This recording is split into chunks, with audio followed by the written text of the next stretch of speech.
네, 안녕하세요. 닥터조입니다. 코로나 팬데믹으로 경제가 봉쇄되고 사회적 거리두기를 권장하다 보니까 우울증이 증가해서 미국에서 나온 통계에 의하면 자살, 우울증, 불안장애가 역사상 유례 없이 높아졌다고 합니다. 한국도 자살 사망자가 전년 대비 증가했다 그러고 특히 20대, 30대 여성에게서 증가했다고 하는 기사를 봤는데 참 안타깝습니다.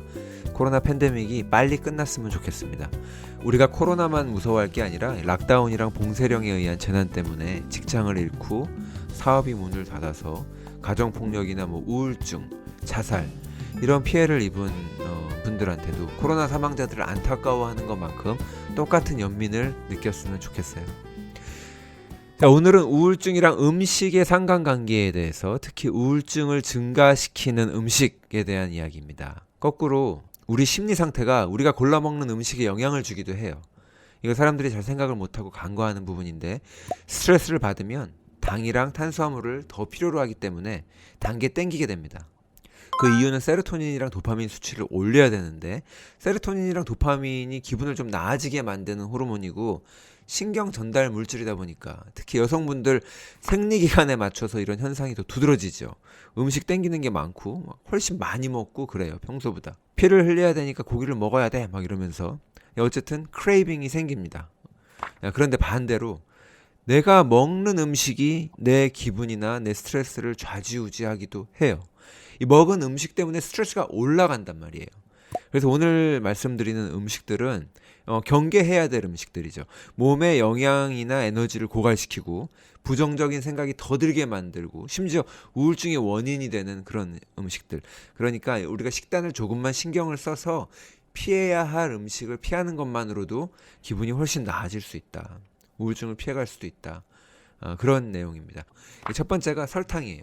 설탕 안 들어가는 곳이 없죠. 특히 외식을 하거나 가공식품을 먹게 된다면 설탕 당분을 피할 수가 없고 과거에 비해서 현대인들은 설탕을 먹는 섭취량이 엄청나게 증가를 했는데 2015년 연구에 의하면 이 설탕을 먹는 양이 증가하면 당분을 우리가 많이 먹게 되면 우울증이 증가된다는 거예요.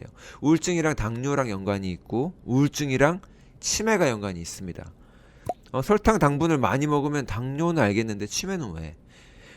혈중에 당, 그러니까 혈당이 증가하면 뉴런이라고 신경세포랑 신경을 연결하는 시냅스를 만드는 단백질의 수치가 낮아진다는 거예요.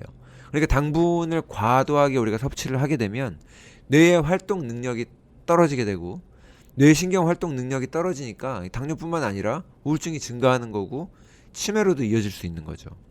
그러니까 식품 라벨을 보고 당분 섭취를 제한하려고 하는 노력을 좀 하는 게 좋죠. 특히 안 그래도 우울할 때, 스트레스가 많을 때, 생리전이라 기분이 별로일 때, 짜증날 때 이럴 때는 신경 쓸 필요가 있는 거예요. 단계 땡겨 그러고 단 거를 막 먹는다고 해서 우울증이 낫는 건 아니에요. 내 몸이 필요로 하는 걸 채워주는 것은 맞지만 크러쉬가 오기 때문에 우울증이 더 심해진다고. 그리고 두 번째는 인공감미료입니다. 설탕 먹으면 안 되니까 대신 인공감미료를 찾을 수 있는데 다이어트 콜라에 들어가는 아스팔테임 같은 거죠. 아스팔테임, 수크랄로스 이런 것들. 이 아스팔테임이 신경 전달 물질, 세로토닌의 분비를 가로막습니다. 세로토닌 생성이나 이제 분비에 문제가 생기면 우울증이죠. 모든 우울증 약들이 세로토닌을 타겟으로 만드니까. 근데 이 아스팔테인 같은 인공감미료를 많이 먹으면 짜증을 많이 냅니다. 와이프가 남편을 보면 분노 조절 장애 같은 느낌 들고 막 이런 다이어트 콜라 맨날 먹고 이런 남편일 수 있어요. 그리고 두통의 원인이 되기도 하고요. 불면증의 원인이 되기도 하고 오늘의 주제인 우울증의 원인이 됩니다. 그러니까 아스팔테인 같은 거를 피해야 되죠. 그러니까 난 아직 입맛이 단 거는 포기 못 하겠다. 그러면은 스테비아 같은 대체품을 찾는 게 낫죠. 스테비아는 혈당을 낮추기도 하니까. 근데 단맛을 포기 못하고 자꾸 대안을 찾아내는 거는 궁극적으로 좋은 방법은 아니에요. 그러니까 옮겨가는 과정에서 조금 도움을 받는 정도로 생각을 해야지 내 기본적인 입맛이 너무 단 음식을 별로 안 좋아하도록 바꿔야 됩니다. 궁극적으로. 그러니까 처음부터 칼같이 단 거를 다 끊어라 이렇게 말씀은 못 드리겠어요. 극단적으로 막 참게 되면 부작용이 더 크잖아요. 그래서 천천히 변화되어가는 삶이 좋을 것 같아요. 그리고 그 다음에는 하이드로지네이리드 오일. 이게 미국에서는 흔하게 쓰는 말인데 하이드로지네이리드 오일, 한국말로는 경화유, 수소 첨가유 이렇게 복잡하게 나오는데 복잡하게 생각하실 필요 없고 그냥 트랜스 지방이라고 생각하시면 됩니다. 대부분의 요리용 튀김용 기름이에요. 튀김 음식이랑 가공식품, 과자, 사탕, 뭐 칩이나 크래커 이런데 아니면 케이크나 빵, 마가린도 대표적인 거고요. 이런 음식을 먹으면 먹게 되는 지방인 거예요. 이 하이드로지네이릿이라는 뜻이 식물성 기름을 끓였다가 다시 식히는 과정을 거치면서 이제 굳게 만드는 거잖아요. 지방을 놓고 우리가 포화지방이 해롭니 불포화지방이 해롭니 이런 거 따질 필요 없이 그런 지방들은 다 괜찮고 트랜스 지방이 해롭다는 거랑 가공식품이랑 튀김 음식 대부분이 트랜스 지방이라는 것만 기억하시면 됩니다. 트랜스 지방이 혈관을 망가뜨리잖아요. 염증을 일으키잖아요. 그렇기 때문에 심장마비나 콜레스테롤이 올라가는 원인도 되지만 또 살을 찌게 만들죠. 특히 뱃살. 그리고 우울증을 심하게 만든다는 거예요. 그러니까 영양정보 이 라벨을 잘 봐야 되겠죠. 트랜스 지방 아니면은 하이드로지네이드 오일이라고 써 있는 것들을 피하는 게 좋고. 근데 뭐 그냥 가공식품을 많이 안 먹는 게 좋은 거예요, 기본적으로. 그리고 가정에서 마가린을 사용하지 않고 식물성 기름, 뭐 옥수수유, 식용유, 카놀라유, 해바라기유 뭐 따질 거 없어요. 모든 이런 식물성 요리용 튀김용 기름들을 열을 가해서 요리를 하는 거는 좋지 않습니다. 열을 가해서 요리를 하려 그러면은 버터나 코코넛 오일 같이 포화지방이 더 안전하다는 거예요. 코코넛 오일은 오히려 우울증을 감소시키죠. 건강에도 좋은 베네핏이 많이 있잖아요. 염증도 낮춰주고. 예. 그 올리브유나 아보카도 같은 식물성 기름들이지만 올리브유나 아보카도 오일 같은 것들은 열을 가하지 않고 그냥 숟가락으로 퍼먹거나 차갑게 먹는 거는 괜찮아요. 샐러드에 뿌려 먹는다는 식으로. 예. 그러면은 좋죠. 예. 그리고 다음은 술입니다. 예. 한숨 소리가 여기까지 들리는 것 같고 채널 돌아가는 소리가 들리는 것 같은데 이 술은 한국인의 마약이자 한국인들의 우울증 치료제니까. 근데 술은 대표적인 우울증 유발 물질입니다. 이게 몸도 처지고 마음도 처지고 특별히 중추신경을 억제하기 때문에 그래요. 감각에 영향을 끼치는 거예요. 육체적으로 그리고 감정적으로 둘 다. 또 그리고 여러 가지 이제 신경 전달 물질을 컨트롤을 해요. 세로토닌, 도파민 뭐 이렇게.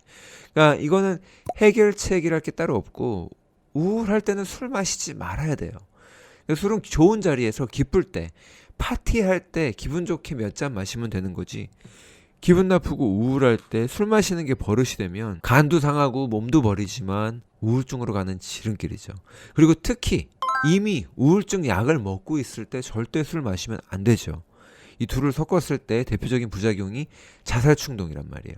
연예인들의 자살 사고 기사를 보면 거의 다 새벽에 술 마시다가 평소 우울증 약 먹다가 술 마시고 충동적으로 자살을 한 경우가 많아요. 안타깝죠. 마지막으로 카페인, 커피라고 안 할게요. 이 카페인이 우울증을 유발하는 이유는 여러 가지가 있는데 크게 세 가지입니다. 우선 매일 카페인을 마시면 중추신경을 자극해서 이 스트레스 호르몬이 자극이 돼요. 부신 호르몬 올라가는 콜티졸이죠. 이 콜티졸은 우울증을 유발하니까. 단 거 많이 먹어서 혈당이 많이 올라가면 인슐린이 나올 거니까 인슐린이 또 많이 나와서 혈당을 뚝 떨어뜨리면 혈당이 너무 떨어져서 다시 콜티졸이 나와야 되는데 콜티졸이 또 많이 나와버리면 우울해지는 거예요. 그런 똑같은 원리예요. 자, 그리고 두 번째로 카페인을 먹어서 중추신경을 계속 자극을 하게 되면 세로토닌이나 도파민 같은 신경 전달 물질들이 고갈이 됩니다.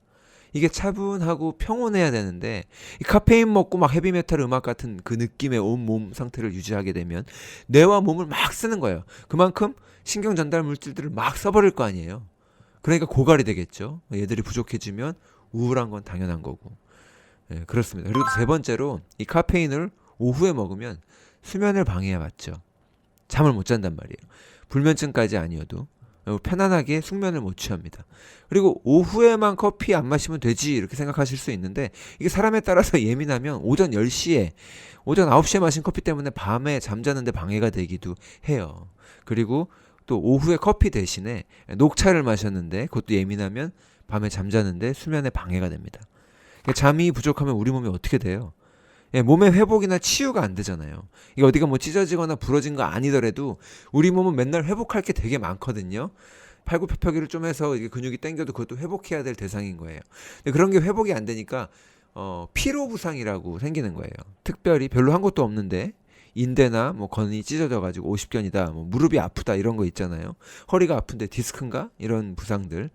근데 뭐 했다고 허리가 아프지? 아니면 빨래를 들다가 삐걱하셨다 그래요. 평소에 빨래를 들다가 멀쩡했는데 삐걱한 거는 이미 안 좋았기 때문에 그런 거잖아요. 그럼 회복이 안 일어난다고요. 바디빌딩을 하시는 분들이 근육을 키울 때도 제일 중요한 게 뭐예요? 잠자는 거죠.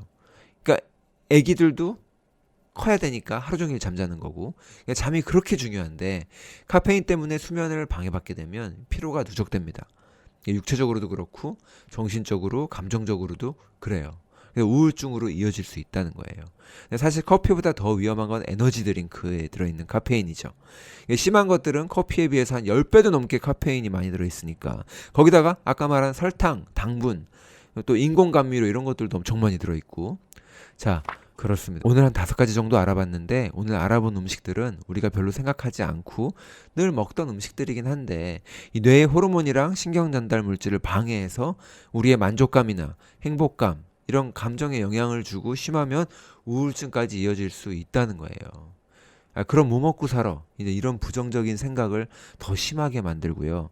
그게 다 뇌의 세로토닌, 도파민, 옥시토신 같은 신경 전달 물질 균형이 깨져서 그런 거라고요. 건강한 사람들이야 상관없겠지만 필요하신 분들에게는 요긴한 정보가 되었으면 좋겠습니다. 우리 사회에 우울증이 너무 많아요.